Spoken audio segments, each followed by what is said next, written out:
Alright, hello mga kayukis, welcome back. Sabi nga nila, no? So, ngayon, araw na to is panoorin natin yung spec ng helmet natin, no? So, andito yung helmet natin. So, naka-cover na siya. Sling bag siya. So, in-order natin sa Shopee, no? So, tingnan nyo mga kayukis. Yan. Empty bags. Empty bags. Yan, empty bags. Tapos, yung brand din ng helmet natin is empty, no? Ito. Sabay-sabay natin panoorin mga kayokis, no? Meron tayong ginawang video. Short film lang.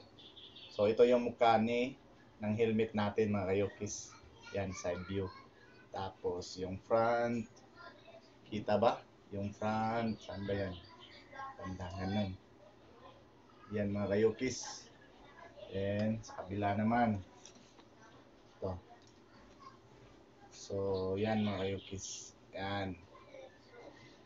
Tapos, panoorin natin mga kayukis. Pero bago yan, medyo matagal-tagal din tayong nawala, no? So, na-miss ko kayo. Pero alam ko naman, hindi nyo ako miss. Kaya, shoutout na lang natin yung mahilig talagang mag-comment. Shoutout kay Yatoro, ang pagbabalik ni Yuki. Kay Carjin Lu, saan punta mo Lodi? Yun, sabi naman ni Leslian, nice helmet. So, meron pang last si Motomatmat na all. Ito na mga kayukis, panoorin natin yung short film ng helmet natin, okay?